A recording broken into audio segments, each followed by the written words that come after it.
பெறுவதற்கு அந்த ஒரு பரிசுத்த பந்திதனையிலே நாம பங்கு பெறுவதற்கு நம்மை தகுதிப்படுத்த பாடங்களை நம்முடைய ஆவிக்குரிய வளர்ச்சிக்காக கேட்டு வருகிறோம்.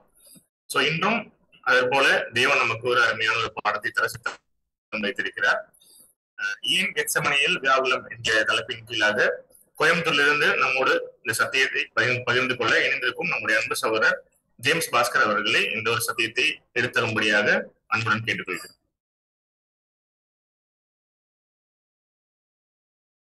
Thank you brother. கிறிஸ்து இயேசுவுக்குள் மிகவும் அன்பாய் அழைக்கப்பட்ட அன்பு சகோதர சகோதரிகளே, அனைவருக்கும் இந்த மாலை நேரத்தில் கிறிஸ்துவுக்குள்ளான அன்பின் வாழ்த்துக்கள். சகோதரர் சொன்னது போல நம்ம தினந்தோறும் நம்முடைய பரிசுத்தமான பந்தியில் பங்கு பெறுவதற்குரிய தயார்படுத்தக்கூடிய சத்தியங்களை ஒவ்வொரு நாளும் நம்ம பார்த்து போறோம். அந்த அடிப்படையில கூட நம்ம இன்னைக்கு பார்க்க இருக்கிற பாடத்தின் தலைப்பு ஏன் கெத்செமனேயில் வியாகுலம் என்ற தலைப்பின் கீழ் ரீஃபரன்ஸ் பேஜ் நம்பர் 550 5550வது பக்கம் இடம்பெற்றக்கூடிய ஒரு பாடத்தை நம்ம பார்க்க போறோம். ஸோ இதற்கு என்ன ஒரு இன்ட்ரோடக்ஷன் கொடுக்கலாம்னு சொல்லி பார்த்தீங்கன்னா, நினைவு கூறுதல் அனுசரிக்க போற நம்ம அனைவருமே நினைவு கூறுதல் அனுசரிக்கும் போது எந்த மனநிலைமைகள் நமக்குள் இருக்கக்கூடாது, எந்த மனநிலைமைகள் அந்த பந்தியை நம்ம அனுசரிக்க கூடாது அப்படிங்கிறத பத்தி நம்ம பார்க்க இருக்கிறோம். அதற்கு ஆதாரமா நம்ம வசனம் வாசிக்கலாம். மத்தேயு 26ஆம் அதிகாரம் 41வது வசனத்தை யாரோ ஒருத்தர் வாசிங்க. மத்தேயு 26ஆம் அதிகாரம் 41ஆம் வசனம். நீங்கள் சோதனைக்குட்படாதபடிக்கு விழித்திருந்து ஜெபம் பண்ணுங்கள், ஆவி உற்சாகம் உள்ளதுதான், மாம்சமோ பலவீனம் உள்ளது என்றார். நம்முடைய ஆண்டவர் வந்து பந்தியில உட்கார்ந்து இருக்கும் போது அவர் பேசுற ஒரு அருமையான ஒரு வார்த்தை, சோதனைக்குட்படாதபடிக்கு விழித்திருந்து நீங்கள் என்ன பண்ணுங்கன்னா ஜெபம் பண்ணுங்க. நம்முடைய ஆவி வந்து உற்சாகம் உள்ளதான் எப்பவுமே இருக்கும். ஆனா அது கூட இருக்கிற மாம்சமானது அது உற்சாகமா இருக்க விடாம என்ன பண்ணும் பாத்தீங்கன்னா, அது பலவீனமா இருக்கிறதுனால ஆவியை சேர்த்து பலவீனமாக்கிரும் அப்படிங்கிறது தான் பாயிண்ட். பட் புது சிருஷ்டி அப்படிங்கிறதே ஒரு ஆவிதான், மாம்சம் இல்லை. அப்ப நியூ கிரியேஷனுடைய அந்த சிறப்பம்சமும் அதனுடைய சிறப்பான செயல்பாடுகளும் மாம்சம் பலவீனமா இருக்கிறதுனால அதை தடைப்படுத்தக்கூடாது அப்படிங்கிறதுக்காகத்தான் நம்ம இந்த பாடத்தை நம்ம பார்க்க இருக்கிறோம். அதுல விசேஷமா நினைவு கூறுதல் சந்தர்ப்பத்தில் நம்ம எப்படி இருக்கணும் அப்படிங்கிறத நம்ம என்ன பண்ண போறோம்னா சீர்தூக்கி பார்ப்பதற்கு இந்த பாடத்தை. ஸோ முதல்ல நம்ம என்ன பண்ணலாம், நம்முடைய ஆண்டவராகிய இயேசு கிறிஸ்து மேல் வீட்டறையில சீஷர்களோட உட்கார்ந்து அவருடைய மரணத்தை குறித்த விஷயத்தையும் அந்த மரணத்தை சீஷர்கள் எப்படி நினைவு கூற வேண்டும் அப்படிங்கக்கூடிய அடையாளங்களையும் எடுத்து கொடுத்த பின்பு வசனம் ரொம்ப கிளியரா இருக்கும். அவர்கள் வந்து ஸ்தோத்திர பாட்டை பாடின பின்பு ஒலிவ மலைக்கு புறப்பட்டு சென்றார்கள் அப்படின்றது. ஸோ அந்த ஒலிவ மலைக்கு புறப்பட்டு செல்லக்கூடிய ஒரு விஷயம் ரொம்ப முக்கியமான விஷயமா பைபிள்ல ரெக்கார்ட் ஆயிருக்கு. பட் அதுக்கு முன்னாடி பாத்தீங்கன்னா அந்த ஒலிவ மலை அப்படிங்கிற இடம் இன்றைய தோற்றம் வந்து இப்ப நீங்க பாக்குறீங்க. ஸோ இந்த தோட்டத்துக்கு போகக்கூடிய வழியில தான் அநேக பாடங்களை சீசர்கள் பேசிட்டே வந்தாரு. ஏன்னா ஏறக்குறைய இது வந்து ஒரு மைல் தூரம் இருக்கும் அப்படின்னு சொல்லி எழுதியிருக்காங்க. அதாவது நம்ம மேல் வீட்டறையில மெமோரியல் அனுசரிச்ச அந்த இடத்துல இருந்து கெத்செமனே தோட்டத்தில் நம்முடைய ஆண்டவர் ரீச் ஆகிற இடம் வரைக்கும் இருக்கக்கூடிய தூரமானது ஒரு 1 கிலோமீட்டர் தூரம் இருக்கக்கூடிய காரணத்தினால அந்த கெத்செமனே நோக்கின அந்த பயணத்துல நம்முடைய ஆண்டவராக இயேசு கிறிஸ்து சீஷல் கிட்ட பேசிட்டே வராரு. அவர் பேசின விஷயங்கள் தான் எங்க இடப்பட்டிருக்குன்னா யோவான் சுவிசேஷத்துல 15, 16, 17 எங்க இருந்து ஆரம்பிக்குதுன்னா நானே மெய்யான திராட்சை செடி அப்படிங்கிறதுல இருந்து ஆரம்பிக்கும். ஸோ இந்த 3 அதிகாரங்களுமே பாத்தீங்கன்னா அந்த கெத்செமனேக்கு போகக்கூடிய வழியில அடுத்தது அவங்க எப்படி தயார்படுத்தணும் அப்படிங்கிறதுக்காக தனக்கும் பிதாவுக்கும் சீஷர்களுக்கும் உள்ள உறவு முறையை ஊர்ஜிதப்படுத்தக்கூடிய வண்ணமா தான் நம்முடைய ஆண்டவர் இந்த 3 சாப்டர் பேசினார். யோவான் 15, 16, 17. ஸோ அடுத்த பாயிண்ட் நம்ம எங்க வந்துடலாம்னா அவர் போன இந்த கெத்செமனே அப்படிங்கிறது எதற்காக புகழ்பெற்ற இடம்னு சொல்லி பார்த்தீங்கன்னா ஆயில் பிரஸ் சொல்றோட ஆலிவ் பிரஸ் அப்படிங்கிறது கரெக்டா. அதாவது இந்த பேருக்கேற்ற விஷயம் நம்முடைய ஆண்டவருக்கு நடந்துச்சு.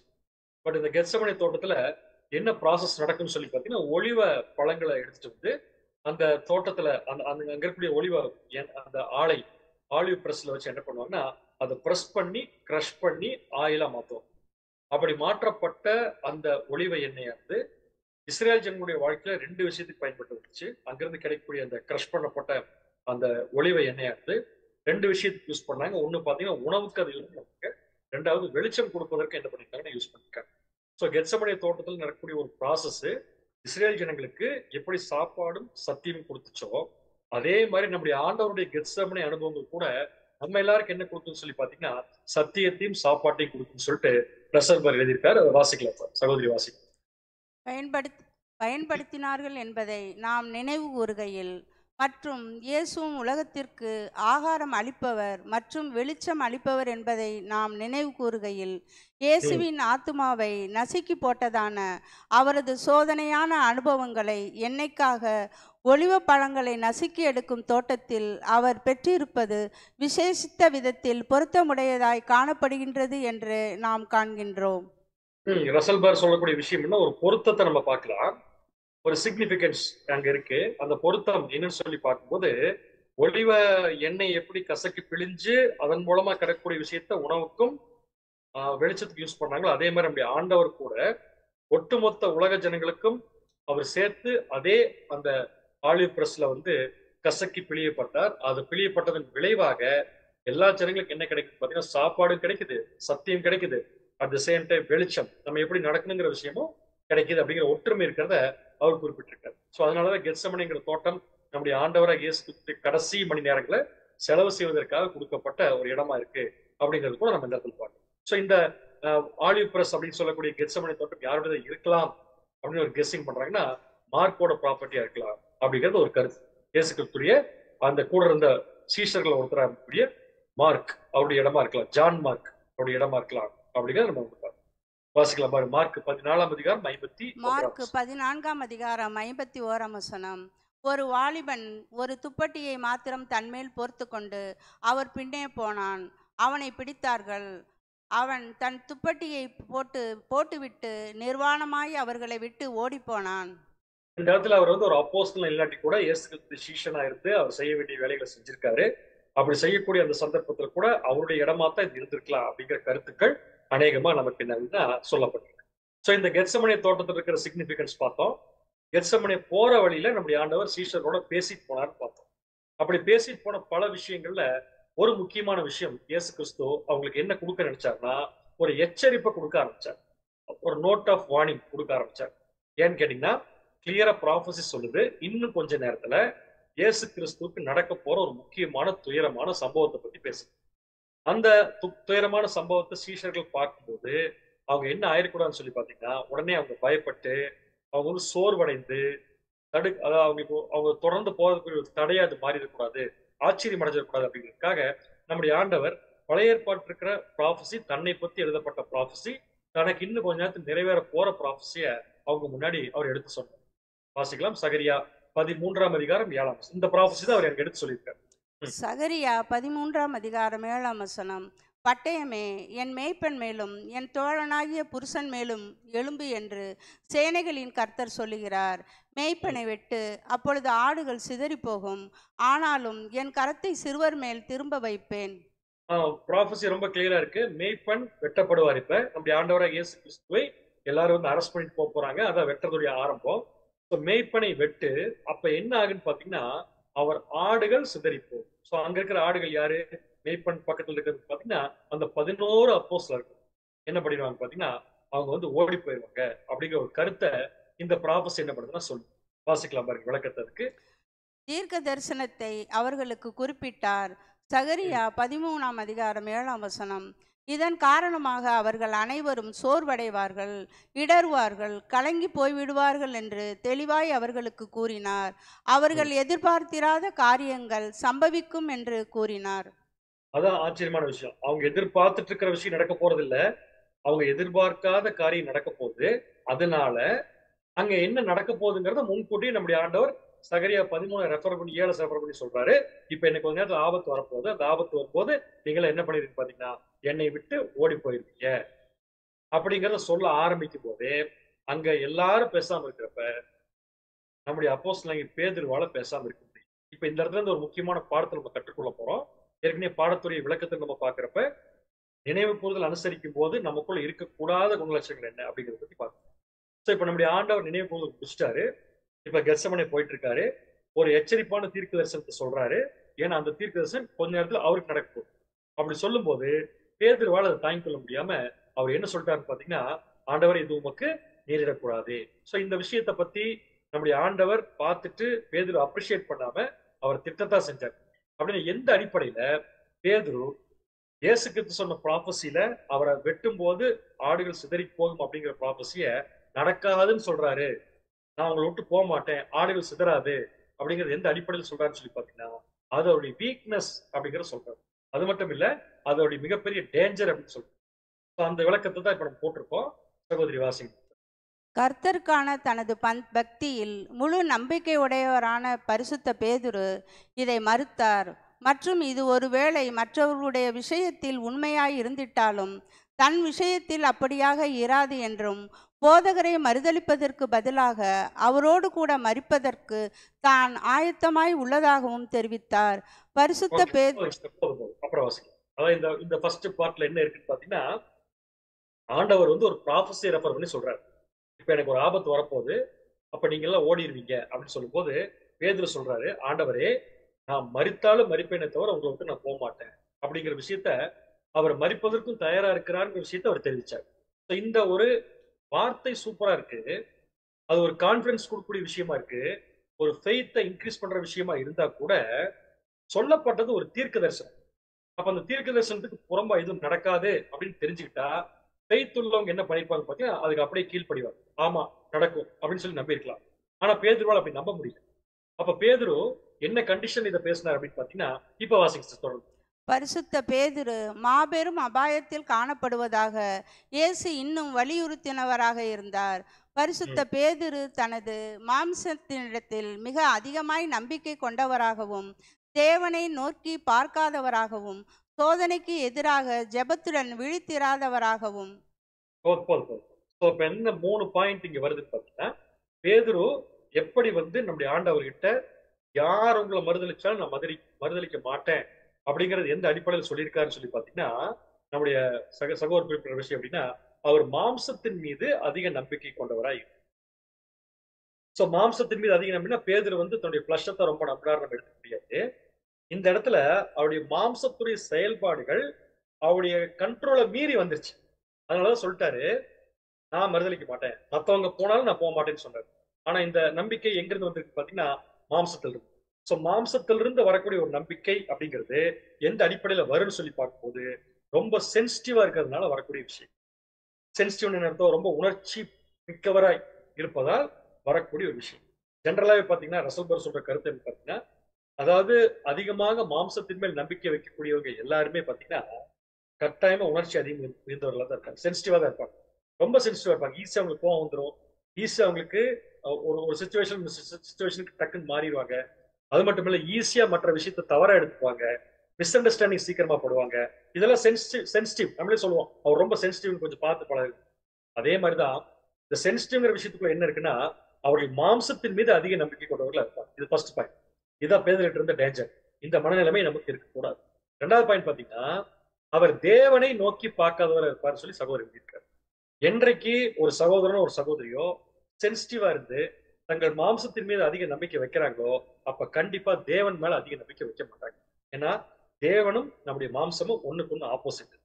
சாத்தானும் நம்முடைய மாம்சம் தான் ஒண்ணுக்கு ஒண்ணு ஃப்ரெண்டா இருக்கும். அப்ப தேவனை நோக்கி பார்க்க கூடாது கண்டிப்பா எதுன்னு பாத்தீங்கன்னா மாம்சம்.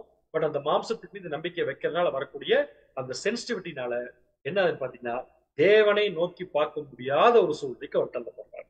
பாருங்க, ஃபர்ஸ்ட் பாயிண்ட் சென்சிட்டிவா இருக்கு, மாம்சத்தை நம்புறது. செகண்ட் பாயிண்ட் அது தேவன் நோக்கி பார்க்க விடாம தடுக்கிறது. எந்த ஒரு பிரச்சனை வந்தாலும் தேவன்கிட்ட போய் நிக்கணும் அப்படிங்கிற எண்ணத்தை வர விடாம தடுக்கிறது. 3வது அவர் சோதனைக்கு எதிராக ஜபத்துடன் விழித்திராதவராகவும் இருக்கிறார். அப்ப ஜபங்கிற விஷயம் 3வது கட்டாயம்.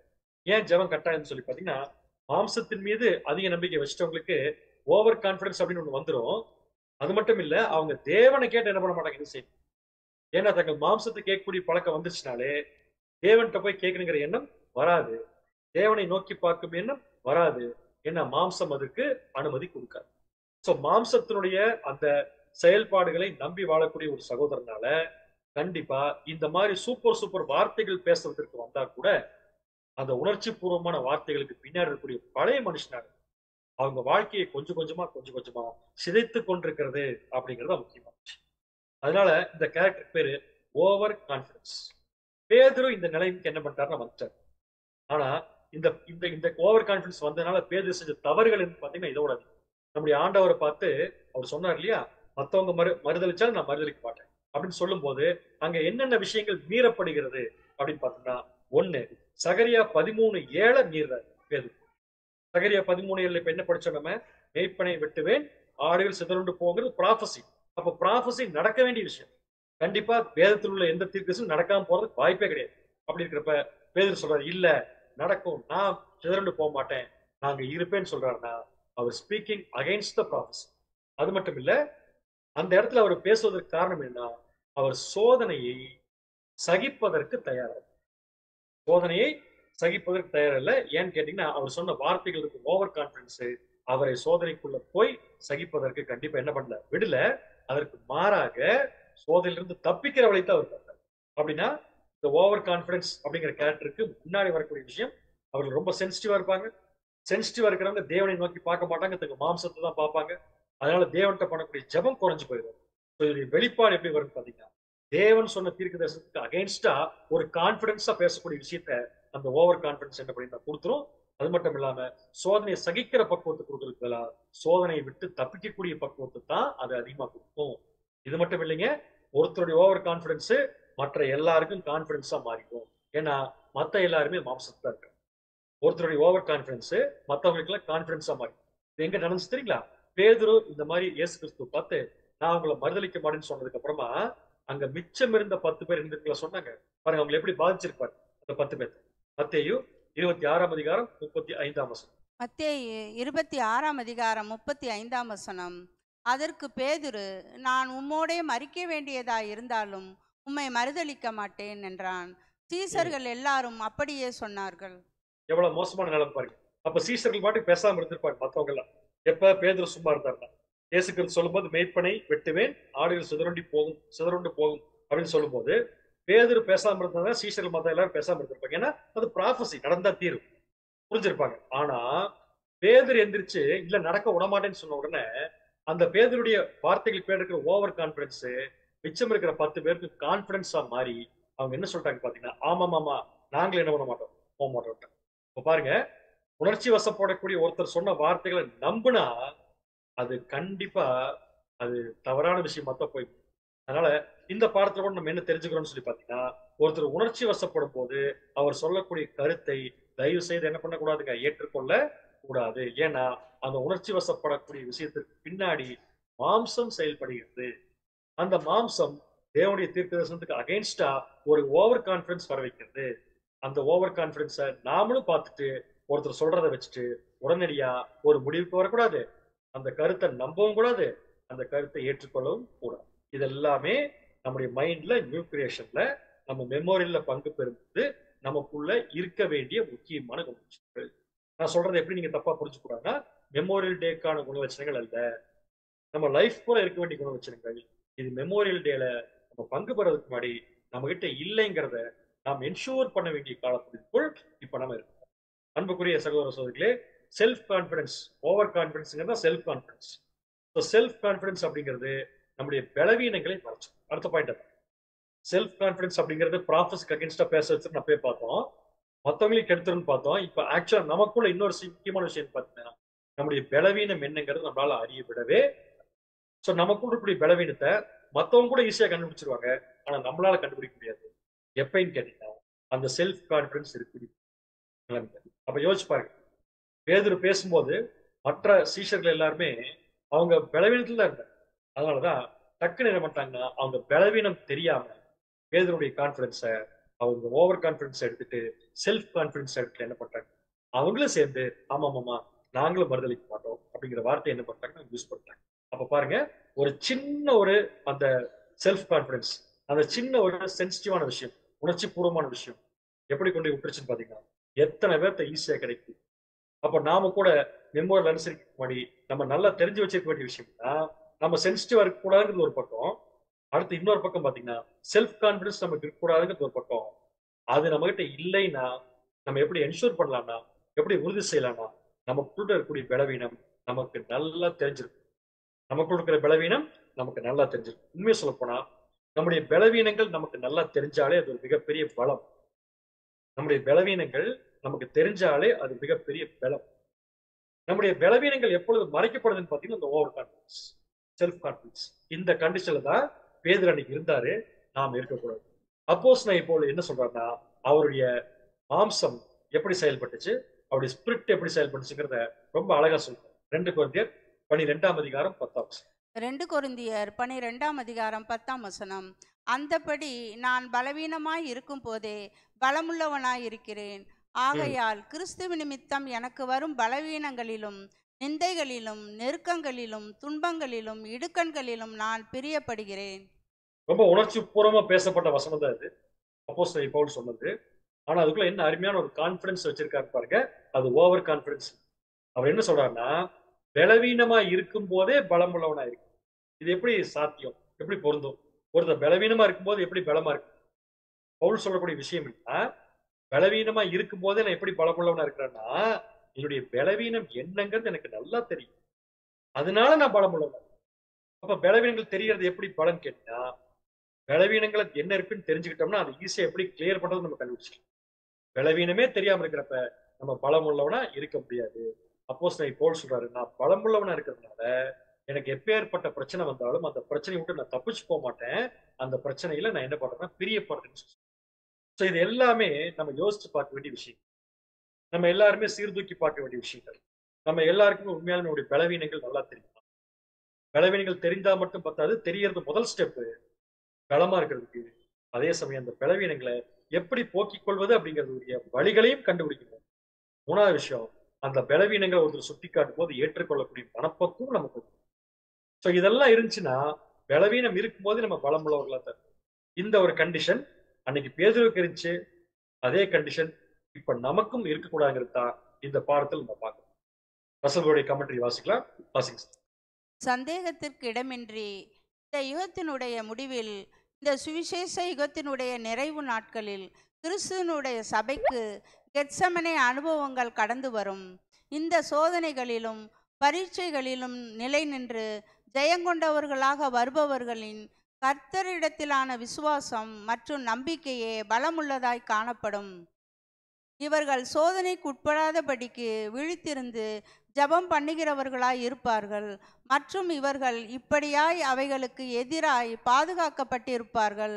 நமது கர்த்தர் பரிசுத்த பேதுருவையும் மற்ற அப்போஸ்தலர்களையும் அவர்களுக்கு வரவிருக்கின்ற சோதனைகள் குறித்து முன்னெச்சரித்தது போலவே நமக்கு சமீபமாய் காணப்படுகின்றதான மிக நெருக்கடியான பரீட்சைகள் குறித்து நம்மையும் முன்னெச்சரிக்கை செய்கின்றார். இப்பாடத்தில் பதிவு செய்யப்பட்டுள்ளதான அப்போஸ்தலருடைய அனுபவங்களிலிருந்து நாம் நன்மை அடைவோமாக. அன்புக்குரிய சகோதர சகோதரிகளே, ரொம்ப கிளியரா சொல்லிட்டாரு. இப்ப என்னென்ன பிரச்சனை எல்லாம் அங்க பேதுருக்கு இருந்துச்சோ அது எல்லாமே சுவிசேஷ யுகத்தின் நிறைவு நாட்களில் கிறிஸ்துடைய சபைக்கும் இருக்குன்னு சொல்றாரு. அதாவது சப்ஜெக்ட் படி சொல்லணும்னு பாத்தீங்கன்னா, கெத்செமனே அனுபவங்கள் நம்முடைய ஆண்டவராக இயேசு கிறிஸ்துக்கும் அவருடைய சீஷர்களுக்கும் இருந்தது போல இன்னைக்கு நம்ம எல்லாருக்குமே இருக்கு. அன்னைக்கு ஜெயிச்சது நம்முடைய ஆண்டவர் மட்டும்தான். இன்னைக்கு நம்ம எல்லாரும் ஜெயிக்கணும்னா அங்க இருந்து என்ன விஷயம் நமக்கு அப்படிங்கிறத சப்ஜெக்ட் ஆரம்பிச்சு. ஸோ நமக்கு அந்த எக்ஸ்பீரியன்ஸ் என்ன அர்த்தம், நம்ம எந்த காரணத்துக்கு கொண்டு சென்சிட்டிவா இருக்கக்கூடாது. அடுத்தது, மாம்சத்தின் மேல நம்பிக்கை வைத்தவர்களா இருக்கக்கூடாது. தீர்க்க தரிசனத்துக்கு புறம்பாக நம்ம நடப்போம் அப்படின்னு சொல்லி நம்ம எதிர்பார்க்க கூடாது. 3வது, மற்றவங்க கிட்ட இருந்து எந்த ஒரு விஷயத்தையும் காப்பி பண்ணக்கூடாது. எஸ்பெஷலி அவங்க உணர்ச்சி மிக்கவர்களா இருக்கிறப்ப அவங்க பேசுற வார்த்தைகளை நம்பி நாமளும் உணர்ச்சி பொங்கி அவங்க சொல்றதை ஏற்றுக்கொள்ளக்கூடாது. அடுத்தது, நம்முடைய பலவீனங்களை நாம் தெரிந்து வைத்திருக்க வேண்டும். ஸோ இது எல்லாமே நினைவு கூறுதலுக்கு மட்டும் இல்ல, நிஜமான ஒரு வாய்ப்பை நம்ம பெற்றுக்கொள்வதற்கு, அந்த அழியாமை பெற்றுக்கொள்வதற்கு தேவன் நம்ம கொடுத்த ஒரு மிகப்பெரிய டெஸ்ட்ல நம்ம பாஸ் பண்றதுக்கு தேவையான குணலட்சணங்கள். இப்போ நம்ம சப்ஜெக்ட் அடுத்த பாயிண்ட் போலாம். கெத்செமனே அனுபவத்துல மரணத்திற்கு ஏதுவான துக்கம். ஸோ இது யாருக்கு ஏற்பட்டுச்சு? நம்முடைய ஆண்டவராக இயேசு கிறிஸ்துக்கு ஏற்பட்டுச்சு. ஸோ கெத்செமனே தோட்டத்துக்கு வந்ததுக்கு அப்புறம் இயேசு கிறிஸ்து என்ன பண்ணாருன்னா, என்ட்ரன்ஸ்லயே, அந்த வழியில என்ட்ரன்ஸ்ல என்ன பண்ணாரு பாத்தீங்கன்னா, சீஷர்கள் 8 பேர்த்த நிக்க வச்சிட்டாரு. மொத்தம் 11 பேர் அங்க இருக்காங்க. 8 பேர்த்த வெளியே என்ட்ரன்ஸ்ல நிக்க வச்சிட்டாரு. 3 பேர்த்த மட்டும் குடிப்போம் மேல. இப்ப நம்ம என்ன கேள்வி கேட்க போறோம்னா, இந்த சப்ஜெக்ட்ல முக்கியமான சில கேள்விகளை இப்ப ஆரம்பத்துல கேட்டு அது எப்படிங்கிறத பின்னாடி பார்க்கலாம். நம்முடைய ஆண்டவர் அந்த கெத்செமனே தோட்டத்துக்கு போறப்ப ஏன் 8 பேர்த்த அங்கேயே விட்டார், என்ட்ரன்ஸ்லயே விட்டாரு, 3 பேர்த்த மட்டும் கூட்டிட்டு போனார் அப்படிங்கிற கேள்விக்குறி பதில் இப்ப நம்ம தெரிஞ்சுக்கணும். சப்ஜெக்ட் நம்ம கண்டுபிடிக்கலாம். இது ஒரு கொஸ்டின். அடுத்து வந்து பாத்தீங்கன்னா, அந்த 3 பேர்த்தையும் கூட்டிட்டு போய் என்ன பண்ணாரு இயேசு கிறிஸ்து அப்படின்னு பாத்தீங்கன்னா, அவர் பிரேயர் பண்ண போயிட்டார், இவங்களை தனியா விட்டு போயிட்டார். பட் அப்படி தனியா விட்டு போய் ஃபர்ஸ்ட் டைம் பிரேயர் பண்ணிட்டு வரும்போது இயேசு கிறிஸ்து வந்து பாக்குறாரு, அவங்க தூங்கிட்டார். இப்ப அவங்களை பார்த்து என்ன கேள்வி கேட்கிறது? மார்க் 14ஆம் அதிகாரம் 37ஆம் வசனம். மார்க் 14ஆம் அதிகாரம் 37ஆம் வசனம். பின்பு அவர் வந்து அவர்கள் நித்திரை பண்ணுகிறதை கண்டு பேதுருவை நோக்கி, சீமோனே, நித்திரை பண்ணுகிறாயா? 1 மணி நேரம் நீ விழித்திருக்க கூடாதா? இந்த கேள்வி யாரை பார்த்து கேட்கிறாருன்னா பேதுருவை பார்த்து கேட்கிறாரு. அப்ப போனது மொத்தம் 3 பேரு. பட் இயேசு கிறிஸ்து பர்டிகுலர் அந்த கொஸ்டின் கேட்கறது யார்கிட்ட? ஒருத்தர்கிட்ட. யாருன்னு பாத்தீங்கன்னா பேதுரு. என்ன கொஸ்டின் கேட்கிறாரு? சீமோனை நித்திரை பண்ணுகிறாயா அப்படின்னு என்ன அர்த்தம்? இயேசு கிறிஸ்து அவங்களை விட்டுட்டு ஜெபம் பண்ண போறப்ப, இந்த 3 பேர்த்தையும் விட்டுட்டு ஜெபம் பண்ண போறப்ப என்ன சொல்லிட்டு போயிருக்கணும்? கொஞ்ச நேரம் வெயிட் பண்ணுங்க, நான் வந்துறேன்னு சொல்லிட்டு போயிருக்கு. அவர் போறதுக்குள்ள இவங்க என்ன பண்ணிட்டாங்கன்னா வெயிட் பண்ண முடியாம தூக்கிட்டாங்க. அதான் வந்தவொடனே கேட்கிறாரு பேதுரு, 1 மணி நேரம் கூட உன்னால என்ன பண்ண முடியல, விழிச்சிருக்க முடியல. என்ன ஆதங்கத்துல நம்முடைய ஆண்டவர் பேதுரு பார்த்து. ஏன்னா பேதுரு தனியா 3 பேர் இங்க இருக்காங்க. இயேசு கிறிஸ்து இன்னொரு இடத்துக்கு போயிட்டார் ஜெபம் பக்கத்துல. அப்ப இயேசு கிறிஸ்து ஜெபம் பண்ணிட்டு வரவங்களுக்கு உங்களுக்கு வேலை இல்லைங்க. அப்ப ஆட்டோமேட்டிக்கா தூங்குறது நியாயம் தானே. ஆனா இயேசு கிறிஸ்து ஏன் அந்த கொஸ்டின் கேட்டார்? 1 மணி நேரம் கூட விழித்திருக்க கூடாது. இது ஃபர்ஸ்ட். இப்ப மறுபடியும் போயிட்டார் இயேசு கிறிஸ்து பிரேயர் பண்ண. போயிட்டு கொஞ்ச நேரம் திரும்பி வர்றாரு. திரும்பி வரும்போது என்ன நடக்குது? மார்க் 14ஆம் அதிகாரம் 40ஆம் வசனம். மார்க் 14ஆம் அதிகாரம் 40ஆம் வசனம். அவர் திரும்ப வந்தபோது அவர்கள் மறுபடியும் நித்திரை பண்ணுகிறதை கண்டார். அவர்களுடைய கண்கள் மிகுந்த நித்திரை மயக்கம் அடைந்திருந்தபடியால் தாங்கள் மறுமொழியாக அவருக்கு சொல்வது இன்னதென்று அறியாதிருந்தார்கள். இந்த டைம் 3 பேருமே தூங்கிட்டாங்க. போன டைம் 3 பேர் தூங்கிட்டாங்க. இப்ப செகண்ட் டைம் பிரேயர் பண்ணி முடிச்சுட்டு வந்து பாக்குறாரு, அவங்க தூங்கிட்டாங்க. இப்போ தூங்கும்போது என்ன பண்றாருன்னா அவங்களை எழுப்பியிருக்கணும். அவங்க கண்கள் முழுக்க எப்படி இருக்கு பார்த்தீங்கன்னா நித்திரை மயக்கம் அடைந்திருந்தபடினால் எந்திரிச்ச உடனே இயேசு கிறிஸ்துக்கு என்ன ரிப்ளை கொடுக்கறதுன்னு அவங்களுக்கு தெரியல. அப்படின்னா என்ன புரியுது? இயேசு கிறிஸ்து முழிச்சிருக்கணும்னு கண்டிப்பா எதிர்பார்த்திருக்காரு. அது இவங்களுக்கு தெரிஞ்சிருக்கு. ஆனா முடியல, தூங்கிட்டாங்க. இப்ப இயேசு கிறிஸ்து வந்து மறுபடியும் கேட்கிறாரு, ஏன்பா இப்படி தூங்குறீங்க அப்படின்னு சொல்லி செகண்ட் டைம் கேள்வி கேட்கல. ஆனா மனசுக்குள்ள அந்த கேள்வி கண்டிப்பா என்ன பண்ணிருப்பாரு. அடுத்தது மறுபடியும் பிரேயர் பண்ண போயிட்டார். இப்ப முடிச்சுட்டாங்க, பிரேயர் பண்ண போயிட்டார். போயிட்டு மறுபடியும் திரும்பி வரும்போது மறுபடியும் அங்க அதே பிரச்சனை தான். என்ன பிரச்சனை? தூங்கிட்டு இருக்காங்க 3 பேர். மார்க் 14ஆம் அதிகாரம் 41ஆம் வசனம். 41ஆம் வசனம். அவர் 3ஆம் தரம் வந்து, இனி நித்திரை பண்ணி இளைப்பாருங்கள், போதும், வேலை வந்தது. இதோ மனுஷகுமாரன் பாவிகளுடைய கைகளில் ஒப்பு கொடுக்கப்படுகிறார். அவர் 3ஆவது தரம் திரும்பி வரும்போது தூங்கிட்டாங்க. அவங்கள எழுப்பி என்ன சொல்றாருன்னு பாத்தீங்கன்னா, இனிமேல் நீங்க என்ன பண்ணுங்க, பேசாம நல்லா தூங்குங்க, போதும், வேலை வந்தது. இதோ மனுஷகுமாரன் பாவியுடைய கையில் அப்படின்னா இயேசு கிறிஸ்து எது வரைக்கும் அவங்க தூங்காம இருக்குன்னு எதிர்பார்த்து இருக்காருன்னா, இந்த 3 தடவை போயிட்டு வந்தாரு பாருங்க, அந்த கேப் வரைக்கும் அவங்க என்ன பண்ணிருக்கூடாது, தூங்கி இருக்க கூடாதுன்னு எதிர்பார்த்திருக்காரு. தூங்கிட்டாங்க. இப்ப 3 தடவை போயிட்டு வந்துட்டாரு. வந்ததுக்கு அப்புறம் சொல்றாருன்னா, போதும்பா, இனிமேல் நீங்க என்ன பண்ணுங்க, நல்லா தூங்குங்க. கொஸ்டின் என்னன்னா, ஏன் நம்முடைய ஆண்டவர் போயிட்டு திரும்பி வர்றாரு? ஏன் ஃபர்ஸ்ட் டைம் பேதுருகிட்ட மட்டும் கொஸ்டின் கேட்டார்? செகண்ட் டைம் ஏன் வந்து எல்லாத்தையும் பார்த்து அந்த கேள்வி கேட்டார்? 3ஆவது டைம் ஏன் வந்து போதும்னு சொன்னார்? இது எல்லாமே நம்ம கண்டுபிடிக்க வேண்டிய ஒரு பார்ட்ஸ். இதை கண்டுபிடிக்கிறதுக்கு என்ன பண்ணலாம்? இயேசு கிறிஸ்து ஃபர்ஸ்ட் டைம் கெத்செமனே தோட்டத்துக்கு இந்த 3 பேர்த்த மட்டும் கூட்டிட்டு பிரேயர் பண்ண போறப்ப தூங்குங்கன்னு சொல்லிட்டு போனாரா, முழிச்சிருங்கன்னு சொல்லிட்டு போனார்? அதான் முக்கியமான பார்ட். வசனம் வாசிக்கலாம். மார்க் 14ஆம் அதிகாரம் 34ஆம் வசனம். 34ஆம் வசனம். அப்பொழுது அவர், என் ஆத்துமா மரணத்துக்கு ஏதுவான துக்கம் கொண்டிருக்கிறது, நீங்கள் இங்கே தங்கி விழித்திருங்கள் என்று சொல்லி. போதுங்களா? இயேசு கிறிஸ்து என்ன சொல்லிட்டு போயிருக்காரு? நல்லா தூங்குங்கப்பா, நான் போயிட்டு வர வரைக்கும் சொல்லல. இல்ல ஒன்னும் சொல்லாமலும் போகல. பர்டிகுலரா என்ன சொல்லிட்டு போயிருக்காருன்னா, இங்க தங்கி நீங்க என்ன பண்ணுங்க, விழித்திருங்கள். அப்ப ஆண்டவர் ஜெபம் பண்ண போறதுக்கு முன்னாடி இந்த 3 பேருக்கும் ஒரு வேலை கொடுத்துட்டு போயிருக்காரு. அந்த வேலை என்னன்னா, தூங்காம விழிச்சிருக்கு. பட் அதை உங்க ஒரு தடவை கூட பண்ண. எனக்கு என்ன கேட்டீங்கன்னா, அது ஒரு தடவை வந்து பார்த்தா தூங்கிட்டு இருக்க விட்டு போயிட வேண்டியதானே, எதுக்கு போயிட்டு திரும்பி? இது ஒரு கொஸ்டின். அடுத்தது, அவங்களை என்ன பண்ண சொல்லிட்டு போனார் தூங்காம?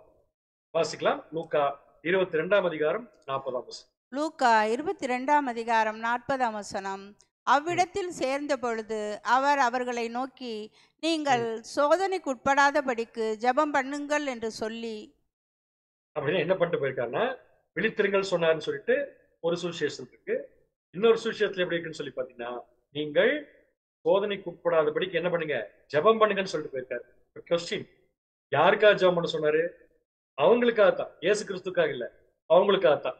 ஏன் அவங்களுக்காக ஜெபம் பண்ண சொன்னாருன்னு சொல்லி பாருங்க. அதுக்கும் காரணம் புரியும். ஏன் அவங்களுக்காக ஜெபம் பண்ண சொன்னாருன்னு அதுவும் காரணம். சோ பல கேள்விகள் இப்ப இருக்கு. ஏன் போயிட்டு போயிட்டு திரும்பி வந்தார்? ஏன் பேதுருகிட்ட ஏப்பா முடிச்சிருக்க முடியாதுன்னு கேட்டாரு. போறப்ப முடிச்சிருக்குன்னு சொல்லிட்டு தான் போனாரு. அவங்களால அதை செய்ய முடியல. 3வது டைம் வந்து ஏன் போதுன்னு சொன்னாரு.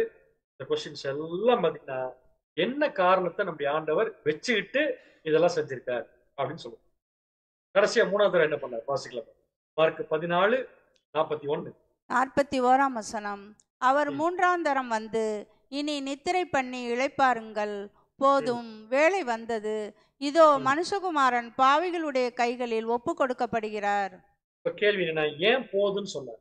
அவங்களை ஜெர்மன்ட்டு போக சொன்னாரு, ஜெர்மன் இருக்க சொன்னாரு, விழித்திருக்க சொன்னாரு. இப்ப 3வது டைம் வந்துட்டாரு. வந்து ஏன் போதுன்னு சொன்னார்னா, இனிமேல் நம்முடைய ஆண்டவர் இதுவரைக்கும் என்ன எதிர்பார்த்தாரோ அதை அவங்ககிட்ட எதிர்பார்க்க போறது இல்லை. அதாவது 3வது டைம் வரும்போது அதுக்கு முந்தின 2 டைம் என்ன எதிர்பார்த்தாரோ அதை எதிர்பார்க்கல. அதனால என்ன சொல்றாருன்னா போதுன்ட்டு. நம்முடைய கேள்வின்னா எல்லா கேள்வி இப்ப நம்ம கேட்ட எல்லா கேள்விக்கும் பதில் கொடுக்கறதுக்கு ஒரே ஒரு பாயிண்ட் தான் ரொம்ப முக்கியம். அது என்னன்னு பாத்தீங்கன்னா, என்னமோ ஒரு விஷயத்த நம்முடைய ஆண்டவர் மனசுல சுமந்திருக்காரு. அதனாலதான் 8 பேரை விட்டுட்டு 3 பேரை மட்டும் பிடிக்கும். அதே மனசுக்குள்ள இருந்த விஷயத்தான் அவங்க 3 பேர்த்தையும் பார்த்து பிரேயர் பண்ணுங்கன்னு சொல்லிட்டு போயிருக்கு, விழித்திருங்கன்னு சொல்லிட்டு போயிருக்கு. அப்படி விழிச்சிருந்தா இயேசு கிறிஸ்துவுக்கு ஏதோ ஒரு விஷயம் இருக்கு அங்க, அதனால விழித்திருங்கன்னு சொல்லிட்டு போயிருக்கு.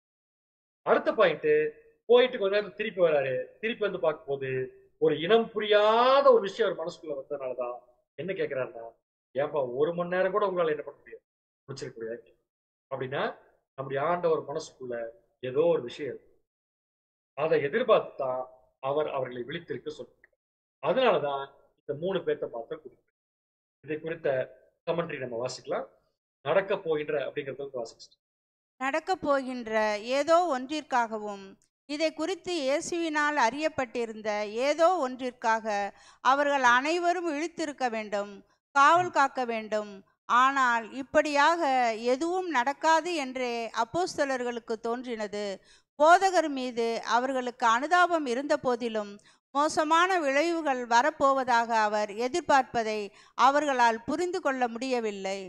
ஓகே, இப்ப நம்ம ஏற்கனவே கேட்ட அந்த கேள்வியினுடைய சாராம்சம் தான் இந்த இந்த இந்த இந்த லைன்ஸ்ல இருக்கு. நடக்க போகின்ற ஏதோ ஒன்று. நான் தான் வேற மாதிரி சொன்னேன் உங்ககிட்ட. அவர் மனசுக்குள்ள ஏதோ ஒரு விஷயம் இருக்கு, அதான் நடக்க போற ஏதோ ஒன்று.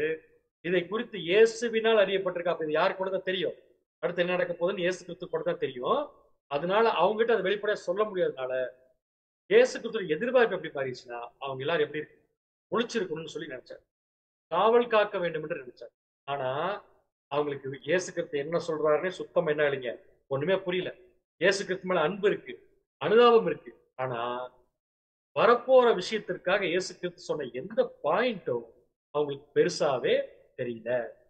அதனால என்ன பண்ணிட்டாங்கன்னு தூங்கிட்டாங்க. எனக்கு என்ன கேள்வினா, ஏன் அவங்க தூங்கிட்டாங்க அப்படிங்கிறதுக்கு ரசல் ஒரு விளக்கம் கொடுத்துருக்காரு. அதை என்னால ஏற்றுக்கொள்ள முடியல. அதனால அப்புறம் பார்க்கலாம்.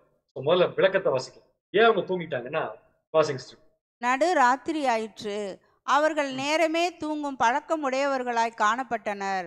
அன்றைய மாலையில் ஏற்பட்ட அழுத்தம் மற்றும் போதகர் கொடுத்திட்டதான பலமான பாடங்கள் அவர்களிடத்தில் அரை தூக்கத்தினை ஏற்படுத்தினது.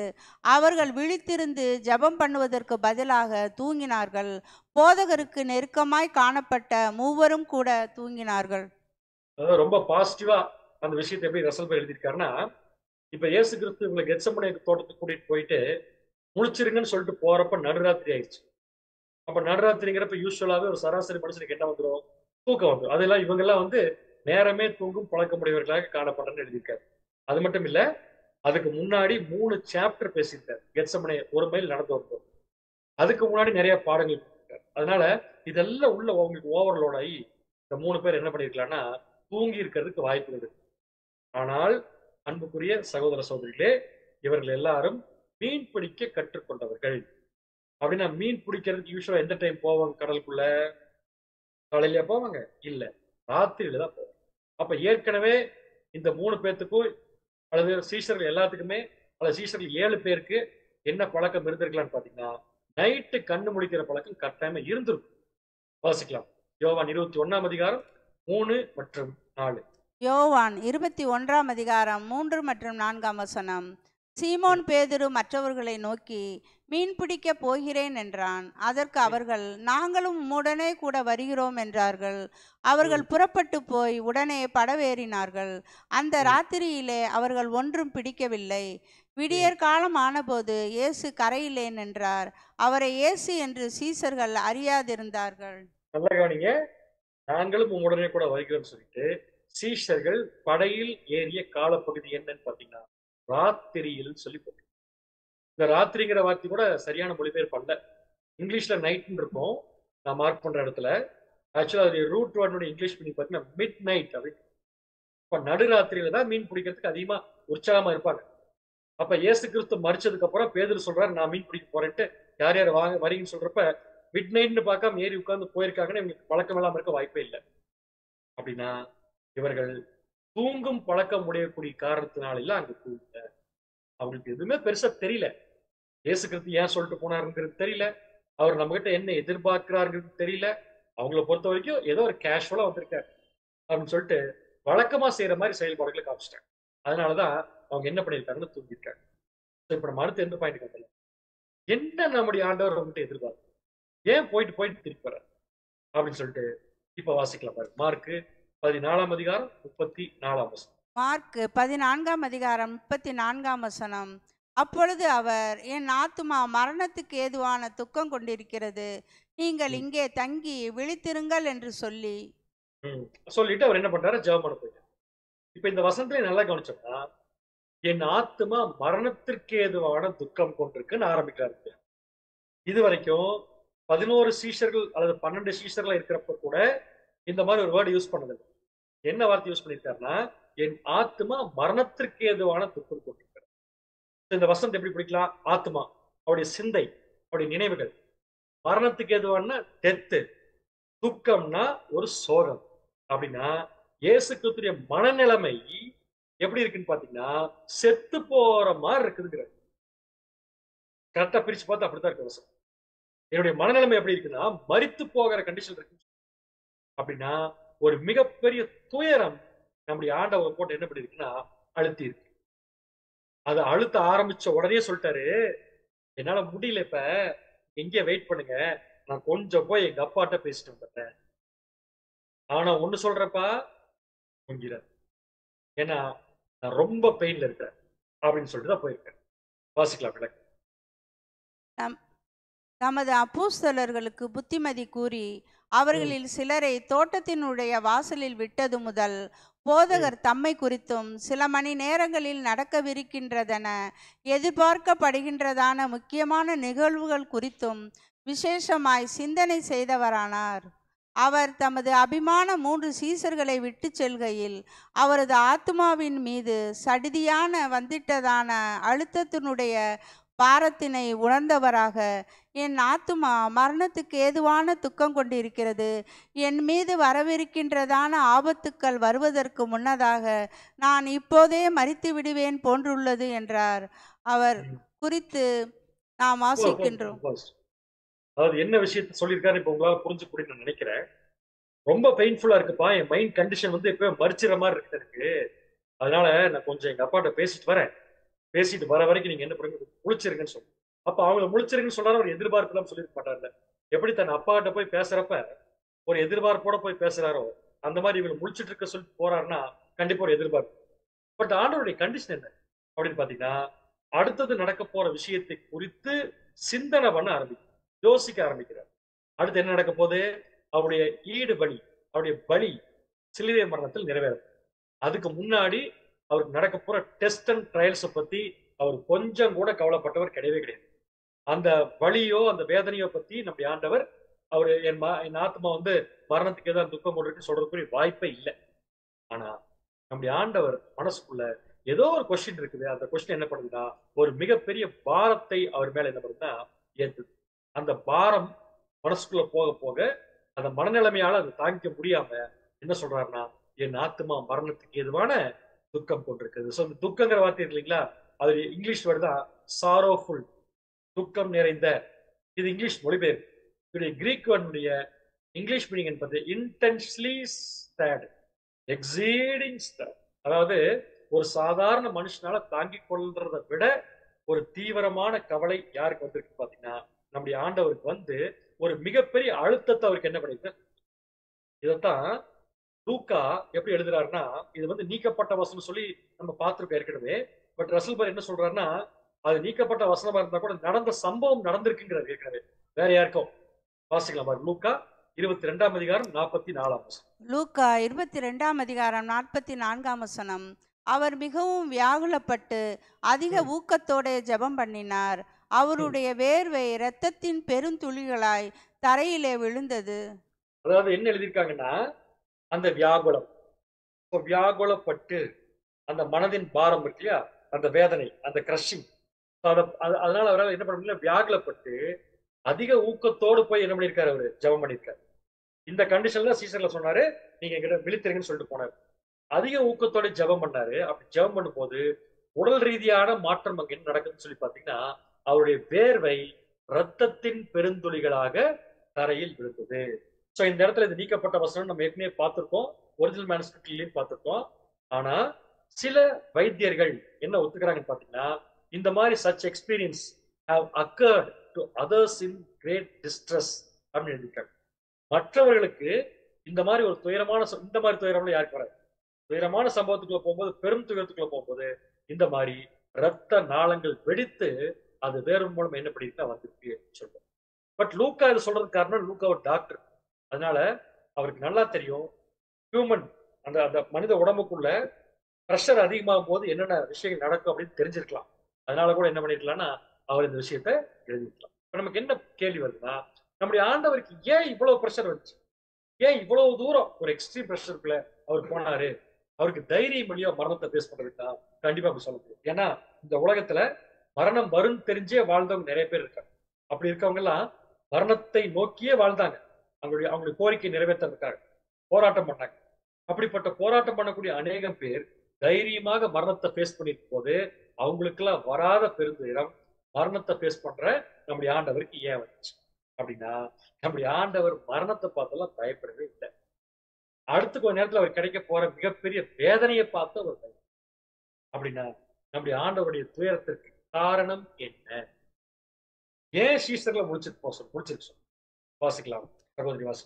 போதகருடைய துயரத்திற்கான காரணம், போதகர் தம்முடைய மரணத்தை குறித்து முன்னறிந்தவராக இருக்க, மற்றும் இதை குறித்து தம்முடைய சீசர்களிடம் அவர் கூறியிருக்க, மற்றும் தாம் மரணத்திலிருந்து 3ஆம் நாளில் உயிர்த்தெழுவார் என்று அவர்களுக்கு நிச்சயம் அளித்திருக்க, அவர் தம்முடைய மரணத்தை எதிர்பார்த்ததில் கொண்டிருந்த துயரத்தை நாம் எவ்வாறு விளக்குவது?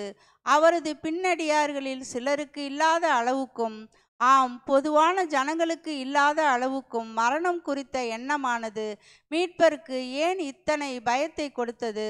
சிலுவை வாசிக்கலாம். அதாவது என்ன கொஸ்டின், இப்ப நான் கேட்ட கொஸ்டின் தான் இப்ப இங்க வந்திருக்கு, வேற ஒண்ணும் இல்லைங்க. இவ்வளவு பயம் ஏன் வந்துச்சு அப்படின்னு மரணத்தை குறித்து பயம் ஏன் வச்சுன்னு கொஸ்டின் கேட்டிருக்காங்க. பட் ஆக்சுவலா நம்முடைய ஆண்டவருக்கு மரணத்தை குறித்தெல்லாம் என்ன ஆகுதுங்க, வருவதற்குரிய வாய்ப்பு கட்டாயமா இல்லவே இல்லை. கீழே இருக்கிற கண்டர் என்ன இருக்குன்னு பாத்தீங்கன்னா, இயேசு கிறிஸ்து கடந்து சென்ற மாதிரி கொஞ்சம் பக்கத்துல வர அளவுக்கு கடுமையான சோதனைகள் பல பேருக்கு வந்து அவங்களாம் தைரியம் என்ன பண்ணியிருக்காங்கன்னா வீர மரணம் அடைஞ்சிருக்காங்க. அப்படி இருக்கிறப்ப ஏன் நம்ம ஆண்டவரால் அதை தாங்க முடியல அப்படின்னா, மரணத்திற்காக நம்முடைய ஆண்டவர் கண்டிப்பா சொல்லியிருக்கக்கூடிய வாய்ப்பு இல்லை இல்லை இல்லை. இப்ப வாசிக்கிறது சிலுவையில் அறையப்படுதலுக்கு நிகரான இதற்கும் மேலான அனுபவங்கள் உள்ள மரணங்களுக்குள்ளாக பல நூறு இரத்த சாட்சிகள் கடந்து போயிருக்கின்றனர். இவர்கள் இயேசுவுக்கு நிகரான கொடுமையான மரணங்களுக்குள் கடந்து செல்கையில் மிகுந்த தைரியத்தையும் மனோதிடத்தையும் வெளிப்படுத்தியுள்ளனர்.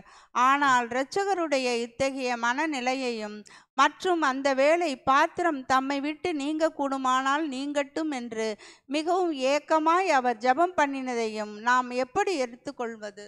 ஏன் நம்முடைய ஆண்டவர் இந்த கண்டிஷன், இந்த மாபெரும் துயரத்திற்கு காரணம் கண்டிப்பா மரணத்தை பார்த்து அவர் பயப்பட்டார். அப்படின்னா ஏன் நம்முடைய ஆண்டவருக்கு இவ்வளவு பெரிய துக்கம் வந்துச்சு? அந்த துக்கத்தை நினைத்து ஏன் அவர் வந்து ரொம்ப ஸ்ட்ரெஸ் ஆனாரு, ஏன் ரொம்ப ப்ரெஷர் ஆனாரு? அந்த ப்ரெஷர் இருக்கிற சமயத்துல சீசர்கிட்ட என்ன எதிர்பார்த்தார், ஏன் முடிச்சிருக்கு சொல்றாரு அப்படின்னு பாத்தீங்கன்னா, இது ஒரு சிம்பிளான பதில். என்னன்னு பாத்தீங்கன்னா, the difference between human being and perfect human being, இது வேற ஒண்ணுமே கிடையாது. இது ஒரு சின்ன வித்தியாசம் தான். என்ன வித்தியாசம்னா, ஒரு சாதாரண மனுஷனுக்கும் ஒரு பரிபூர்ண மனுஷனுக்கும் இருக்கிற வித்தியாசம். எதுல? ஃபீலிங்ல. ஒரு சாதாரண மனுஷனுடைய ஃபீலிங்க்கும் ஒரு பரிபூர்ண மனுஷனுடைய ஃபீலிங்க்கும் இருக்கக்கூடிய வித்தியாசம் தான் அவரை இந்த அளவுக்கு துயரம் கொள்ள வச்சிருக்கு. பட் நாட் மரணத்தை பார்த்து. மரணத்தை பார்த்துல, அது எதை பார்த்து அப்புறம் பார்க்கலாம். பட் துயரம் வந்தது உண்மை, யாகுலப்பட்டது உண்மை. மேபி லூக்கால சொல்லப்பட்ட வசனம் நீக்கப்படாத வசனமா இருந்துச்சுன்னா ரத்தத்தின் வேர்வை துளிகளா வந்தது உண்மைதான். அதுல எந்த மாற்று கருத்துமே இல்லை. அப்படின்னா ஏன் நம்முடைய ஆண்டவருக்கு இப்படி வந்துச்சுன்னு பார்த்தீங்கன்னா, ஒரு சாதாரண மனுஷன் ஒரு விஷயத்தை எடுத்துக்கிறத விட ஒரு பரிபூர்ண மனுஷன் ஒரு விஷயத்த கண்டிப்பா 1000 மடங்கு மேலத்தான் எடுத்துக்கிறார். ஏன் தெரியுங்களா? அவங்களுக்கு ஃபீலிங் அந்த மாதிரி. ஏன்னா அவங்க பரிபூர்ணமா இருக்கிறாங்க. அப்படின்னா நம்மளால இந்த கேள்விக்கே பதில் சொல்ல முடியலன்னா, நம்மளையும் நம்முடைய ஆண்டவரை இயேசு கிறிஸ்துவையும் ஒண்ணு வச்சு கம்பேர் பண்ணி பார்த்தோம்னா நம்ம இப்படித்தான் இருக்கிறோம். நம்முடைய பிறப்பு பாவம், வளர்ப்பும் பாவத்துல, கடைபிடிப்பதும் பாவம் தான், மற்றவங்களுக்கு செய்யறது பாவம் தான், மறிக்கிறது பாவம். ஸோ இப்படி பாவத்திலேயே வாழ்ந்து பாவத்திலேயே இருக்கிறவங்களுக்கு வரக்கூடிய பெயினை விட நம்முடைய ஆண்டவராகிய இயேசு கிறிஸ்து பிறந்தது பரிசுத்தம், வளர்ந்தது பரிசுத்தமா, கடைபிடித்ததும் பரிசுத்தம், மற்றவர்களுக்கு செய்வது யாகம், இறப்பு யாகுலம். நல்லா யோசிப்பாங்க. ஒரு ஒரு பாவத்துல கம்ப்ளீட்டா இருக்கக்கூடிய ஒரு மனுஷனுக்கு ஒரு ஊசி வச்சு குத்துனா பாவமான ரத்தம் ஓடக்கூடிய உடம்புல என்ன வலி ஏற்படுத்துமோ அதை விட ஒரு பரிபூர்ண மனுஷனுக்கு ஏற்படுத்தக்கூடிய வழியானது, கட்டாயமா சொல்றேன், ஒரு 1000 மடங்காவது பெருசு. நம்முடைய ஆண்டவருடைய ஃபீலிங் அப்படித்தான் இருக்கும். நம்ம ஒரு விஷயத்தை பார்க்கும்போது நமக்குள்ள ஒரு ஃபீலிங் வந்து கண்ணில் தண்ணி வருதுன்னா நம்முடைய ஆண்டவருக்கு 1000 மடங்கு ஃபீலிங் வரும். ஆனா அவர் அழுக மாட்டார். அப்ப அந்த பிரஷர் பூரா எங்கதான் இருக்கும்? இதயத்துக்குள்ள தான். இதுதான் நம்முடைய ஆண்டவருக்கு நமக்கும் இருக்கக்கூடிய ஒரு வித்தியாசம். வாசிக்கலாம்.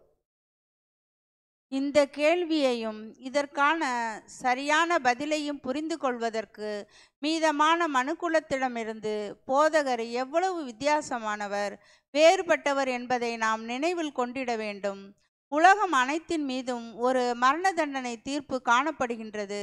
நாம் எப்போது மரிக்கப் போகின்றோம் என்பதுதான் கேள்வி என்பதை நாம் அனைவருமே அறிவோம்.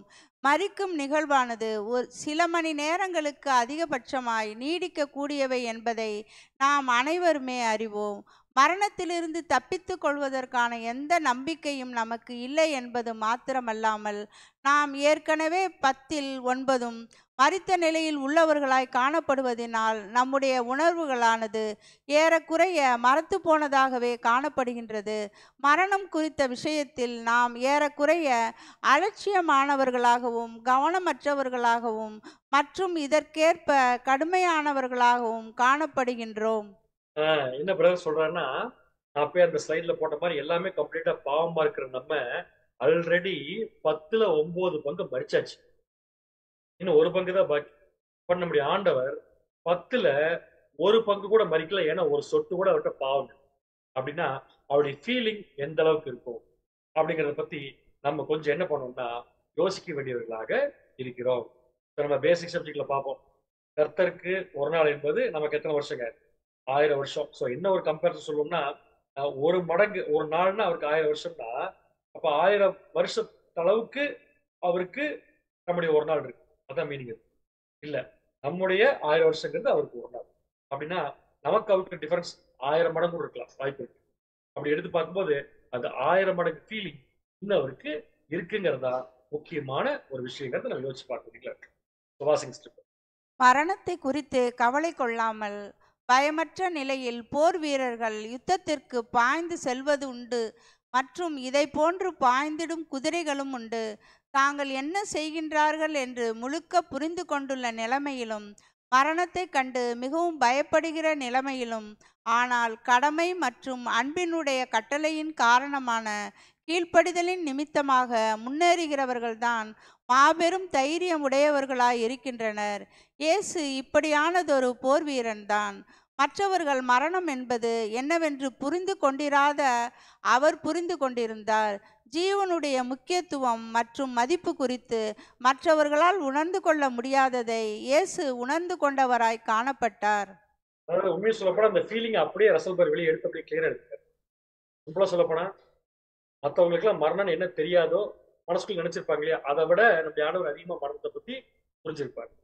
ஸோ ஒரு உயிருடைய முக்கியத்துவம் எவ்வளோங்கிறத மற்றவங்க புரிஞ்சுக்கிறத விட அதிகமா புரிஞ்சுக்க.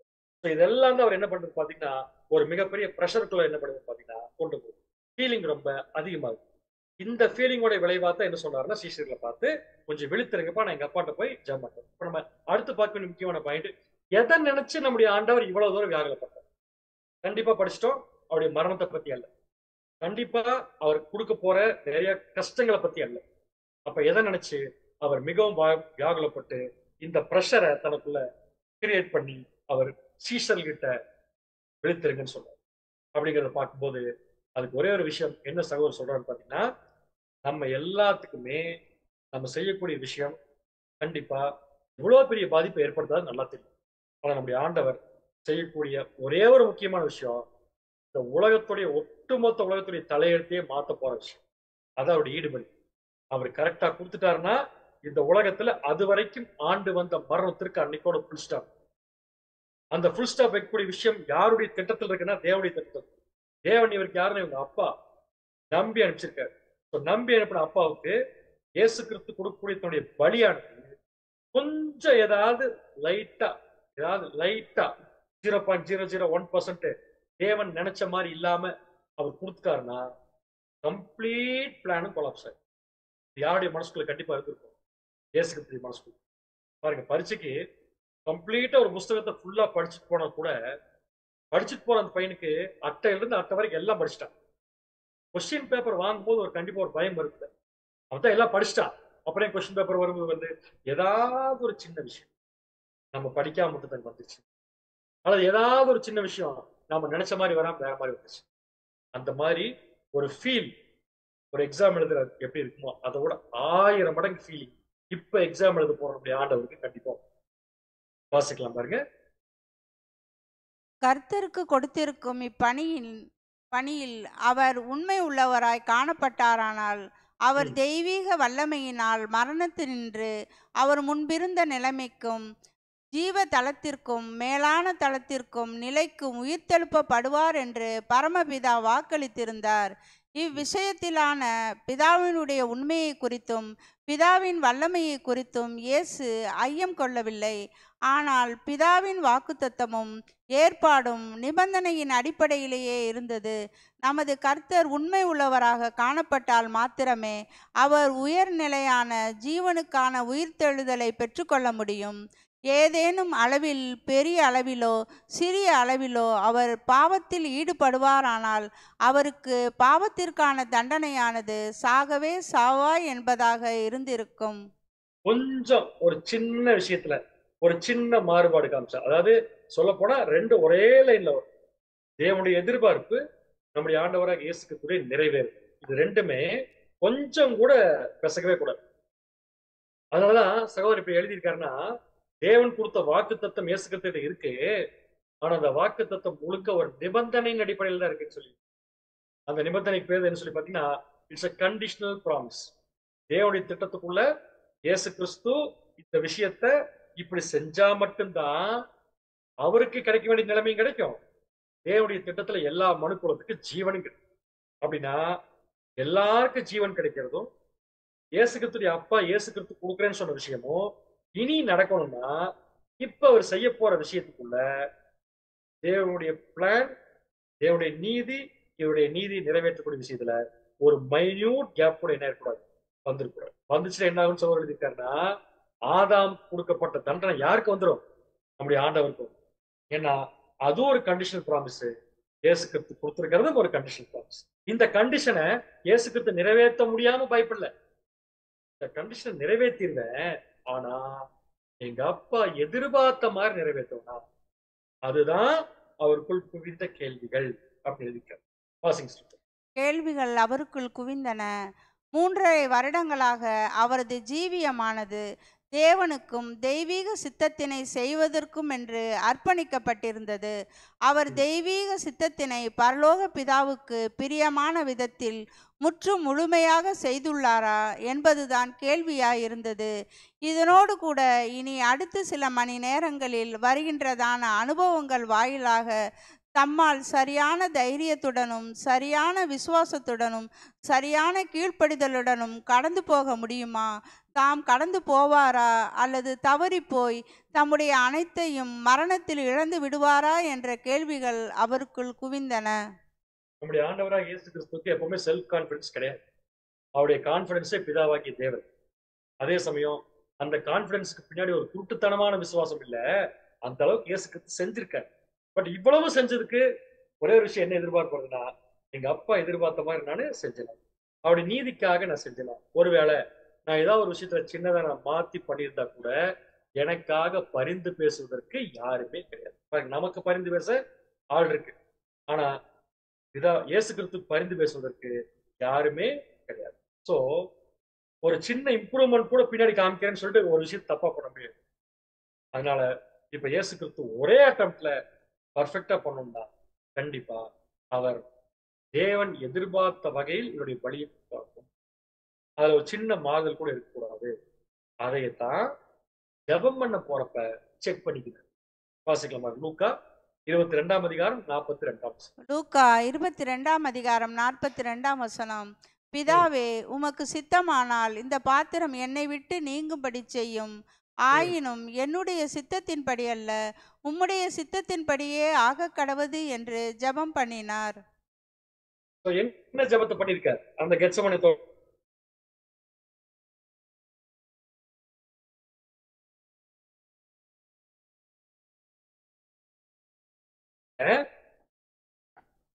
இப்ப அதை ஃபுல்ஃபில் பண்ணிட்டேங்கிறத நீங்க அக்செப்ட் பண்ணுங்க.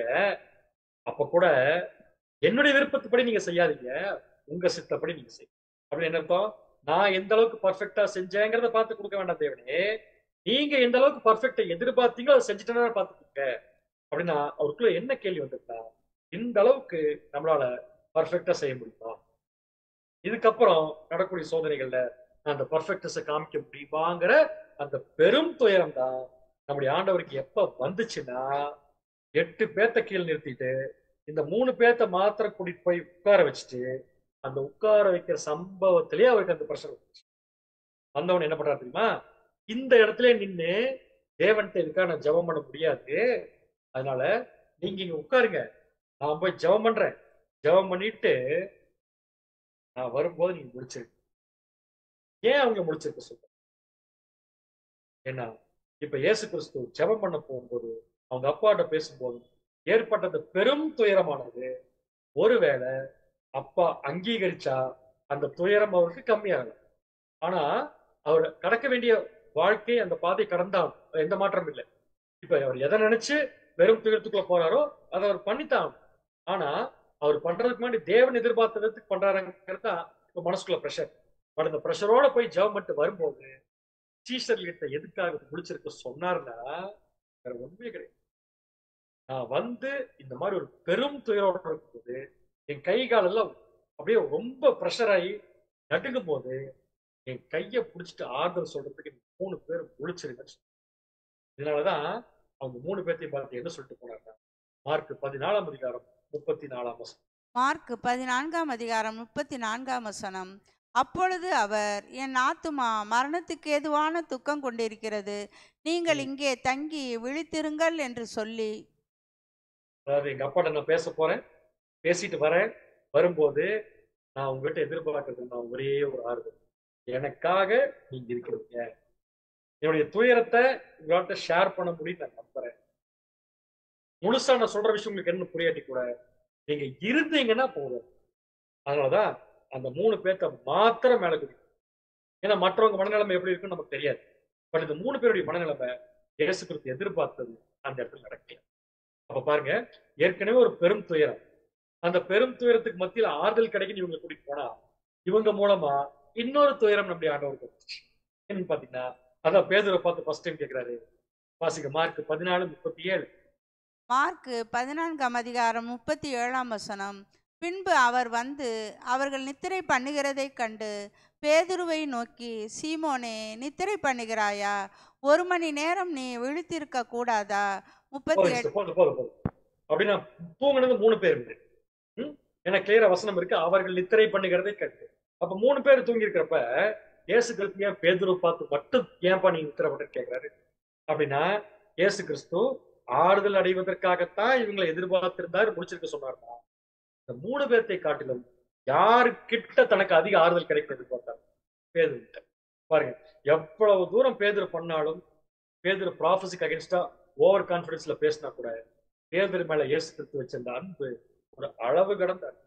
அதான் கேட்கிறாரு, 1 மணி நேரம் கூட எனக்காக நீங்க என்ன பண்ண மாட்டீங்க, பிடிச்சிருக்கு அப்படின்னு கேட்டு, அதை பாசிட்டிவ் எப்படி நம்முடைய ஆண்டவர் கொண்டு போறாரு. ஆமாப்பா, உங்களால கண்டிப்பா முடிச்சிருக்க முடியாது, ஏன்னா உங்க ஆவி உற்சாகமா இருக்கு, உங்க ஆவி எனக்காக வெயிட் பண்ண சொல்லுது, ஆனா உங்க மாம்சம் எப்படி இருக்கு, பலவீனமா இருக்கு அப்படின்னு சொல்லிட்டு அடுத்தது என்ன எதிர்பார்த்திருப்பாங்க. கண்டிப்பா நெக்ஸ்ட் டைம் வரும்போது இவங்க என்ன பண்ணிருப்பாங்க, முடிச்சிருப்பாங்கன்னு சொல்லிட்டு அவங்க எல்லாம் நல்லா தூங்கிட்டு ஆண்டவர் எழுப்பும்போது தூக்கத்துல என்ன பேசுறதே தெரியாம அப்படி இருப்பாங்க. அப்படின்னா திங்க் பண்ணி பாருங்க, நம்ம ரொம்ப ரொம்ப எதிர்பார்த்து ஒருத்தர் ஆறுதல் கொடுப்பாங்கன்னு போய் அவங்க இருக்கிறாங்கிற நம்பிக்கையில பெரும் துயர சந்திக்க போகும்போது, யாரை எதிர்பார்த்த போனோம் அவங்க கொஞ்சம் கூட சட்டை பண்ணாம அசட்டை பண்ணும்போது அந்த இடத்துல எவ்வளவு வேதனை இன்னும் கூடி இருக்கிறது கொஞ்சம் எதிர்த்தா சகோதரர் எழுதுறாரு, கெத்செமனேயில் வியாகுலம் அப்படிங்கிற தலைப்பு. பட் நம்முடைய ஆண்டவருக்கு நல்லா தெரியுங்க இதெல்லாம் நடக்கும். என்ன ப்ராஃபஸி என்ன சொல்லியிருக்கா, ஏசாயா 63ஆம் அதிகாரம் 6ஆம் வசனம். ஏசாயா 63ஆம் அதிகாரம் 3ஆம் வசனம். நான் ஒருவனாய் ஆலையை மிதித்தேன், ஜனங்களில் ஒருவனும் என்னோடு இருந்ததில்லை. ரொம்ப கீழே சொல்லிட்டாரு, நான் ஒருத்தன் தான் ஆலை மிதிக்கணும், வேற வழியே கிடையாது, எங்க கூட ஒருத்தருமே என்ன பண்ண முடியாது ஆலை. அதனாலதான் தேர்ட் டைம் வரும்போது என்ன சொல்றாருன்னா, புரிஞ்சுதுப்பா, ப்ராஃபஸிக்கு அகைன்ஸ்ட் எதுவும் நடக்க போறது இல்ல, ப்ராஃபஸி தான் நடக்க போகுது, அதனால 3ஆம் தரம் இனி நித்திரவன் நீங்க என்ன பண்ணுங்க, நல்லா இளைப்பாருங்க, நான் உங்ககிட்ட எதிர்பார்ப்பு டைம் உங்களுக்கு முடிச்சு போச்சு, அதனால போதும், வேலை வந்தது, மனுஷகுமார் பாவியுடைய கையில் ஒப்பு கொடு. நான் எதை நினைச்சு பயந்துருந்தோ அந்த விஷயம் ஆரம்பிக்க போது, நான் எங்க அப்பாட்ட எல்லா விஷயத்தையும் பேசிட்டேன், அதனால நீங்க ஒண்ணும் பண்ண வேண்டாம், நீங்க இனிமேல் என்ன பண்ணுங்க, முடிஞ்ச வரைக்கும் நல்லா ரெஸ்ட் எடுத்துட்டு சந்தோஷமா நான் உங்களுக்கு கிடைக்க போற ஆசீர்வாதத்தை நீங்க என்ன பண்ணிக்க வாங்கிக்கோ. அப்ப இயேசு கிறிஸ்து பலப்படுத்த யாருமே இல்லையா, இது கூட நீக்கப்பட்ட வசனமா தான் இருந்துக்கணுங்கிறது கருத்து. ஆனா ரத்தத்தின் துளிகள் வேர்வை துளிகள் அப்படிச்சு அப்படிங்கிறத கூட நம்ம எடுத்துக்கிட்டோம்னா இந்த பாயிண்ட் எடுத்துக்கலாம். அவர் ஆறுதல் படுத்துறது தேவன் ஒருத்தர்.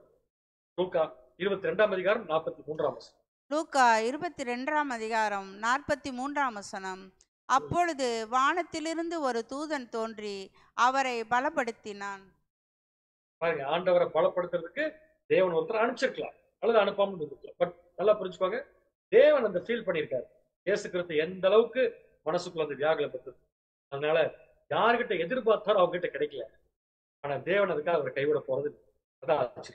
பட் திங்க் பண்ணி பாருங்க, எந்த இடத்துல இருந்து இயேசு கிறிஸ்து பேசுறது தேவன் எதுவுமே கேட்கவே இல்லை. அவரா பார்த்து அனுப்பிச்சிருந்திருக்கலாம், இல்ல அதுவும் நடக்காம போயிருந்திருக்கலாம். இருந்தாலும் இயேசு கிறிஸ்து பட்ட துயரம் அவர் எதிர்பார்த்த எதிர்பார்ப்பும் ஒரே விஷயம் தான்.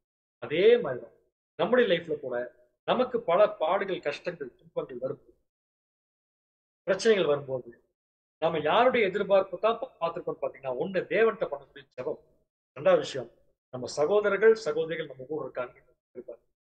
பட் இந்த சம்பவத்துல நம்ம ஆண்டவர் என்ன சொல்லுவாங்க, அப்படி நீங்க எதிர்பார்த்திருக்கிறவங்களே உங்களை என்ன பண்ணிடுவாங்க, கைவிட்டா கூட தேவன் உங்களை என்ன பண்ண போறது இல்லை, ஒருபோதும் கைவிட போறது. அதுக்காக தேவதூதன் தன்னை தேற்றினார் கூட சொல்லுங்க. வாசிக்கலாம். போதகருக்கும் அவரது பின்னடியார்களுக்கும் இடையிலான மாபெரும் வித்தியாசமானது நினைவில் கொள்ளப்பட வேண்டும். அதென்னவெனில், ஜனங்களில் ஒருவனும் அவரோடு இருக்கவில்லை என்பதான போதகருடைய விஷயத்திலிருந்து நம்முடைய விஷயம் வேறுபட்டதாய் காணப்படுகின்றது. போதகர் நம்மோடு கூட காணப்படுகின்றார். நான் உன்னை விட்டு விலகுவதும் இல்லை, உன்னை கைவிடுவதும் இல்லை என்று போதகன் கூறுகின்றார். இதனோடு கூட கிறிஸ்துவினுடைய சகோதரரின் மத்தியிலான ஆவியின் ஐக்கியத்தையும் நாம் பெற்றிருக்கின்றோம். நம்மோடு கூட விழித்திருந்து நம்மோடு கூட ஜெபம் பண்ணுகிறவர்களாகிய சகோதரர்களின் உற்சாகப்படுத்தும் வார்த்தைகளானது ஒவ்வொரு சோதனையான வேளையிலும் பலப்படுத்துகின்றதாய் இருக்கின்றது. தெய்வீக ஏற்பாடுகள் மற்றும் ஒழுங்குகள் அனைத்திற்குமான நாம் அவருக்கு நன்றி செலுத்தி கொண்டு, தேவன் நம்முடைய குமாரன் வாயிலாக கொடுத்திட்டதான பலத்தினுடைய பலத்தில் நம்முடைய கெத்செமனேக்குள் கடந்து செல்வோமாக. இந்த சப்ஜெக்ட் கடைசியில் எப்படி சகோதரர் கொண்டு வந்துட்டாருன்னா, நம்ம எல்லாரும் நம்முடைய கெத்செமனை நோக்கி கடந்து போலான்ட்டார். அப்ப நம்முடைய கெத்செமனை நோக்கி நம்ம கடந்து போகும்போது, ஆண்டவர் கெத்செமனை நோக்கி கடந்து போகும்போது என்னென்ன அனுபவங்கள் வச்சோ எல்லா அனுபவமும் நமக்கு வரும். அதுல எதெல்லாம் கூடாதோ அதெல்லாம் நம்ம கிட்ட இருந்து எடுத்து போட்டுக்கணும். எந்தெந்த விஷயத்தை வளர்த்து கொள்ள வேண்டுமோ அந்த விஷயத்தை வளர்த்து பாருங்க. இயேசு கிறிஸ்துவும் தேவனும் சரி நம்மளை விட்டு விலகிறதும் இல்லை, கைவிடுறதும். ஆனா இயேசு கிறிஸ்துவ எத்தனை பேர் கைவிட்டாங்க? கடைசியில பிதாவாகிய தேவனே கைவிட்டாங்க. ஆனா நம்ம கூட எப்பவுமே இருப்பாங்க. அது மட்டும் இல்ல, நம்ம கூட இருக்கிற சகோதர சொல்லக்கூடிய ஒவ்வொரு என்கரேஜ்மெண்டான வேர்ட்ஸும் நம்மளை மேலும் மேலும் பலப்படுத்தக்கூடிய விஷயமா இருக்கு. அப்பேற்பட்ட கிருபை என்ன பண்ணியிருக்காரா தேவன். இந்த சந்தர்ப்பத்துல நாம நினைத்துக் கொள்ள வேண்டிய விஷயம் நம்மளை தேற்றுவதற்கு தேவன் கண்டிப்பா இருக்கு. நம்முடைய வாழ்க்கையில எப்பேற்பட்ட துயரங்கள், துன்பங்கள், கஷ்டங்கள், போராட்டங்கள் வந்தாலும் நம்ம விழுந்து போற அளவுக்கு பல்வேறு விதமான சூழ்நிலைகள் நம்மளை மேற்கொண்டாலும் நம்ம தைரியமா நிக்கணும். ஏன்னு கேட்டா, நம்முடைய தைரியத்துக்கு பின்னாடி இருக்கிறது நம்முடைய ஆண்டவர் கொடுத்த அந்த தியாகமான வழி, அவர் நம் காண்பிச்ச முன்மாதிரி, நம்ம கூட இருக்கிற தேவனுடைய கிருபை, அவருடைய பிரசன்னம், இதெல்லாம் சேர்ந்து நம்மளை நிக்க வைக்கின்ற ஃபெய்த் நமக்கு இருந்துச்சுன்னா கண்டிப்பா நம்முடைய கெத்செமனே அனுபவம் ரொம்ப ஈஸியான்னு சொல்ல மாட்டேன், ரொம்ப எளிதாக அப்படின்னு சொல்ல முடியாது, ரொம்ப சந்தோஷமாக கடந்து போவதற்கு ஒரு காரணமா இருக்கும் அப்படிங்கிறத நம்ம கற்றுக்கொள்ளலாம். எந்த காரணத்தை கொண்டு செல்ஃப் கான்பிடன்ஸ் நமக்கு இருக்கக்கூடாது. அதே மாதிரி ப்ராஃபஸிக்கு அகேன்ஸ்டா செய்யறாங்க என்ன நமக்கு வரக்கூடாது. மாம்சத்தை நம்பக்கூடாது, சென்சிட்டிவா இருக்கக்கூடாது, எப்பொழுதும் தேவனை நோக்கி பார்க்கிற மாதிரி இருக்கணும். நம்முடைய பலவீனங்கள் என்னங்கிறத நம்ம தெரிஞ்சிருக்கணும். அப்படிப்பட்ட சூழ்நிலைகள் இருக்கும்போது மட்டும்தான் நம்மளால மெமோரியல் டைம்லையும் கூட மற்ற சமயத்திலும் கூட நம்முடைய மனநிலைமையை ஆரோக்கியமா வைத்துக் கொண்டு நம்ம கெத்செமனே தோட்டத்துடைய அனுபவத்துக்குள்ள போம் அப்படிங்கிறத இந்த பாடத்தின் மூலமா நம்ம கற்றுக்கொண்டோம். தேவன் தாமே நம் அனைவரையும் ஆசீர்வதித்து வருகிறார்.